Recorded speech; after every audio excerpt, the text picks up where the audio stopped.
मंडळी, रताळ्यापासून काय काय बनतं ते माहीत आहे का तुम्हाला? तर इथं मी स्वच्छ धुवून रताळे घेतलेले आहेत. सध्या उपवास चालू आहेत. बऱ्याच जणांचे श्रावणी असतात. मग त्यामध्ये ते फराळ करत नाही आहेत. मग काहीतरी हलकं-फुलकं खायचं असेल तर रताळं अवश्य चालतं. तर बघू शकता इथे मी स्वच्छ असे धुवून रताळे घेतलेले आहेत. या रताळ्याचे आपण मस्त असे काप तयार करून घ्यायचे आहेत बघा. एकदम पातळ असे स्लाईस करून घ्यायचे, म्हणजे याचे काप तयार करून घ्यायचे. तर बघा इथे मी सगळे रताळ्याचे काप करून घेत आहेत.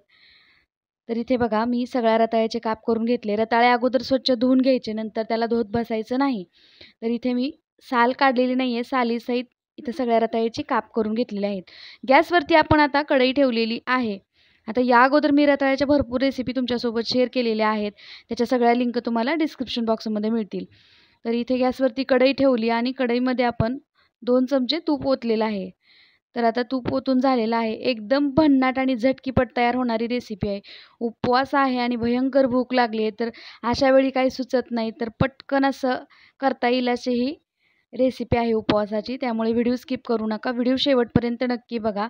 आता तयार करून घेतलेले रताळ्याचे काप जे आहेत ते आपण कढईमध्ये ओतलेल्या तुपामध्ये टाकले आणि त्यामध्ये मस्त असे परतून घेऊया तुपामध्ये. बघा, कढईमधलं तूप गरम झालेलं आहे व्यवस्थित असं, आणि गॅसची फ्लेम मिडियम ठेवायची. आणि हे आपले रताळ्याचे काप जे आहेत ते काप आपण 5 मिनिट तरी तुपामध्ये परतून घ्यायचे आहेत. फटाफट तयार होते. याला वेगळे असे रताळे शिजवत बसायची गरज नाही. तर श्रावणी असते बऱ्याच जणांची, कुठल्याही उपवास असू दे, पटकन तयार होणारा पदार्थ आहे. आणि रताळे आजकाल तर एनी टाईम कधीही अवेलेबल असतात, कधीही मिळतात रताळे. पहिले तर सीझन बाय सीझन रताळे भेटायचे, पण आता कसं आहे, मार्केटमध्ये गेलात ना एनी टाईम रताळे अवेलेबल असतात. एकादशी वगैरे असते त्यामुळे रताळे कंटिन्यू अवेलेबल असतात. इथं मी थोडंसं दूध टाकलेलं आहे. इथं 1-2 मोठे चमचे दूध घातलं आणि यामध्ये घातली लगेच साखर.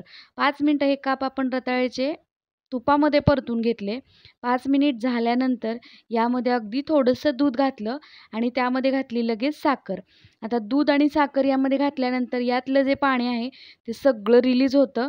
आणि आता याला एक 5 ते 10 मिनटं मस्त असं झाकण ठेवून द्यायचं. बघू शकता हे सगळं साखर वितळलेली आहे, त्यामुळे त्या साखरेचं पाणी झालेलं आहे.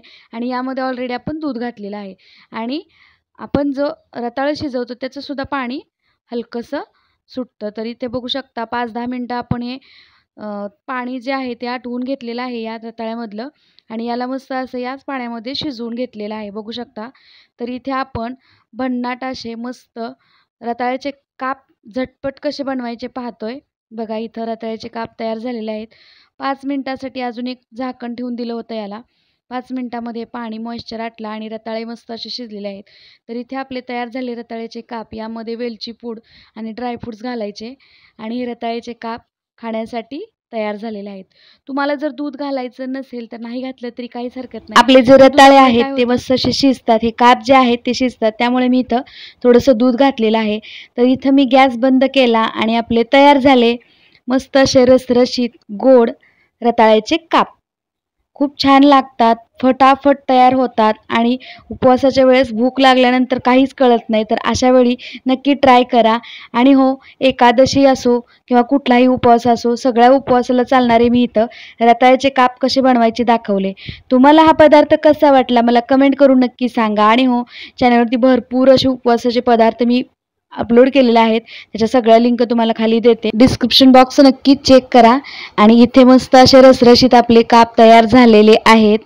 तुम्हालाही रताळ्याचे कापची रेसिपी कशी वाटली कमेंट करून नक्की सांगा. आणि चॅनलवर नवीन आहात ना, व्हिडिओला लाईक, शेअर आणि चॅनलला सबस्क्राईब जरूर करा. चला मंडळी, पुन्हा भेटूया अशाच एका छानशा साध्या सोप्या रेसिपीसोबत. तोपर्यंत मस्त खावा आणि मजेत राहावा.